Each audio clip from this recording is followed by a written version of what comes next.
नमस्कार। ये है कहानियों का अद्भुत संसार किस्सा कहानी। कहानियाँ जिनमें हम लिखते हैं खुद को। मैं हूँ रोली श्रीवास्तव और लेकर आई हूँ क्लासिक सीरीज़ में मुंशी प्रेमचंद जी की कहानी अंधेर। साठे में नागपंचमी के दिन सभी जवान लड़कों ने अलग अलग रंगों की कुश्ती के कपड़े सिलवाए। ढोल नगाड़े बज रहे थे क्योंकि कुश्ती का मुकाबला होने वाला था। महिलाएं आंगन को गोबर से लीपकर गीत गाती हुई नाग देवता को पूजने के लिए कटोरी में दूध लेकर जा रही थी।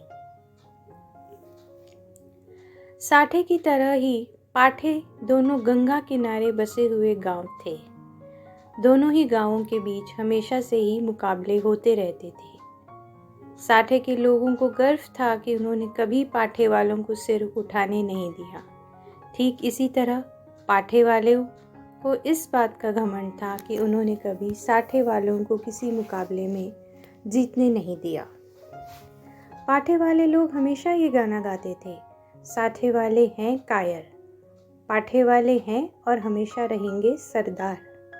वहीं साठे वाले गाते थे, हम हैं 60 हाथ वाले जो रखते हैं 7 तलवार, पाठे वालों को हराने के लिए लिया है हमने अवतार। आपस के इस मुकाबले को साठे और पाठे के बच्चे अपने खून में ही लेकर पैदा होते थे। आपसी मुकाबलों को दर्शाने का सबसे अच्छा मौका नागपंचमी का ही होता था। इस दिन के लिए दोनों जगहों में साल भर तैयारियां होती थीं। दोनों गांव के जांबाज कुश्ती के लिए अखाड़े पर उतरते थे। साठे वालों को गोपाल पर खूब गर्व था और पाठे वालों को बलदेव की ताकत पर। आज भी बलदेव और गोपाल मैदान पर उतरे थे। दोनों अपनी अपनी ताकत दिखा रहे थे। उनमें जीतने का जुनून था। लोग भी उनके दांव पेंच देख रहे थे। तभी अचानक वहां खुशी की लहर दौड़ पड़ी। अपनी खुशी का इजहार करने के लिए कुश्ती देखने के लिए खड़े लोग कभी पैसे उछालते, कभी टोपी तो कभी बर्तन व बताशे उड़ाते। वहां मौजूद लोगों ने गोपाल को गोद में उठा लिया और जश्न मनाने लगे।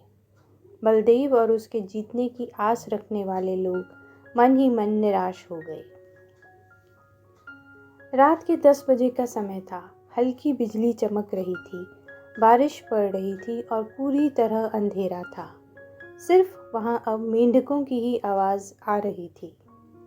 अंधेरा इतना गहरा था कि साठे की झोपड़ियां भी नजर नहीं आ रही थीं। गांव से थोड़ी दूर पर खेत थे जहां फसल लहलहा रहे थे।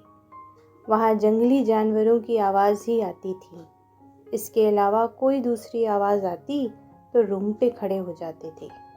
उस अंधेरे में आग की लपटों ही सहारा होती थी। उस लहलहाते खेत की रखवाली करने का जिम्मा हर रात को किसी न किसी का होता था। अब किसानों का गांव था तो खेतीबाड़ी की चिंता तो करना तो बनता था। इस रात खेती की देखरेख करने का जिम्मा गोपाल का ही था। चारों तरफ काली अंधेरी रात थी। वो खेतों के आसपास ही था, लेकिन नींद बहुत तेज आ रही थी। वो किसी तरह से अपनी नींद को भगाने की कोशिश कर रहा था। इसी कोशिश में कुछ देर बाद गोपाल हल्की आवाज में गाने लगा। तभी गोपाल को पांव की आहटें सुनाई दी। कान लगाकर गोपाल इन आहटों को सुनने लगा और अब उसकी नींद भी गायब हो गई थी। वो डंडा हाथ में लेकर इधर उधर देख रहा था। तभी उसके सिर पर किसी ने जोर से लाठी मार दी। वो नीचे गिरा और रात भर वहीं बेहोश पड़ा रहा। बेहोशी की हालत में उस पर कई बार वार किए गए। उस पर वार करने वालों को लगा कि वो मर गया है, लेकिन ऐसा नहीं था। हमला करने वाले पाठे के लोग थे, जिन्होंने अंधेरे में अपनी हार का इस तरह से बदला लिया था। गोपाल न तो पढ़ा लिखा था और न ही तेज दिमाग वाला। बस उसका शरीर 6 फुट का था और आवाज़ काफ़ी भारी। मन से ऐसा निडर कि शेर की दहाड़ से भी न डरे। आज वो चोट खाए हुए अपने घर के बिस्तर में लेटा हुआ था। रात को हुई इस तरह की वारदात की वजह से गांव में पुलिस पहुंच गई। गांव में पुलिस को देखकर कुछ लोग डर गए तो कुछ रोने धोने लगे। गोपाल ने अपने साथ जो भी हुआ उसकी रिपोर्ट भी नहीं लिखाई थी। दरोगा ऐसा था कि बिना गाली के उसके मुंह से एक बात भी नहीं निकलती थी। वो मुखिया से सवाल जवाब करने लगा। मुखिया ने दरोगा से कहा, मुझे माफ़ी दे दीजिए। दरोगा ने पूछा कि अगर मुझे इसी तरह से तुम्हें माफ़ करना होता तो मैं यहाँ क्यों आता। मुखिया चुपचाप गोपाल की पत्नी गौरा के पास पहुँचा। उसने कहा कि यह पुलिस वाला काफ़ी बेकार है, पैसों के बिना बात ही नहीं करता था, उसे 50 रुपये चाहिए। मैंने उसे बहुत मनाने की कोशिश की लेकिन वो किसी एक की नहीं सुनता। गौरा ने मुखिया से कहा कि पैसे की क्या बात है, बस हमारे पति की जान बच जाए, जान से बढ़कर और कुछ नहीं होता, आज के लिए ही तो कमाया था। गोपाल इन सभी बातों को खाट पर लेटे लेटे सुन रहा था। उसने कहा कि जब किसी ने कोई गलती ही नहीं की तो 50 रुपये क्यों देना, उसे एक पैसा भी नहीं दिया जाना चाहिए। यह बात सुनकर मुखिया का चेहरा पीला पड़ गया। वह बोले, धीरो कहो इन बातों को, अगर दरोगा ने सुन लिया तो परेशानी बढ़ जाएगी।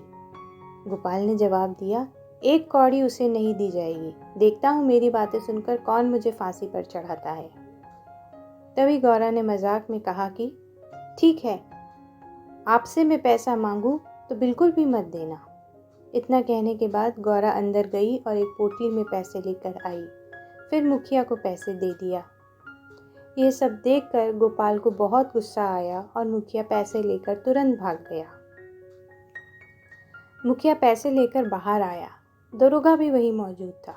उसने गोपाल की बातें सुन ली थी। उसके मन में हो रहा था कि गोपाल पैसे दे दे। अब 50 रुपये बाहर आते आते 25 हो गए थे। मुखिया ने 25 रुपये दरोगा को दिए और चला गया। मुखिया ने गोपाल को शुक्रिया कहा। पूरे गांव वालों के सामने मुसीबत टालने का सहरा मुखिया ने अपने सिर पर लिया और उसकी प्रतिष्ठा बढ़ गई। उधर गोपाल ने गौरा पर गुस्सा किया। अब गांव में सत्यनारायण की कथा हुई। देव देवताओं की पूजा अर्चना होने लगी। आखिर गांव से मुसीबत जो टल गई थी। सभी लोग मिलकर सत्यनारायण की कथा सुनने लगे। गोपाल भी चादर ओढ़कर कथा सुनने लगा। वहां गांव के कई प्रतिष्ठित लोग भी मौजूद थे। पटवारी ने गोपाल से कहा कि सत्यनारायण की वजह से ही तुम पर किस तरह की आँच नहीं आई। गोपाल ने अंगड़ाई लेते हुए कहा कि सत्यनारायण की महिमा का तो नहीं पता, लेकिन यह अंधेर ज़रूर है। बस ये कहानी इतनी ही। अभी आप सुन रहे थे रोली श्रीवास्तव की आवाज़ में मुंशी प्रेमचंद जी की कहानी अंधेर। फिर मिलते हैं एक नई कहानी के साथ। नमस्कार।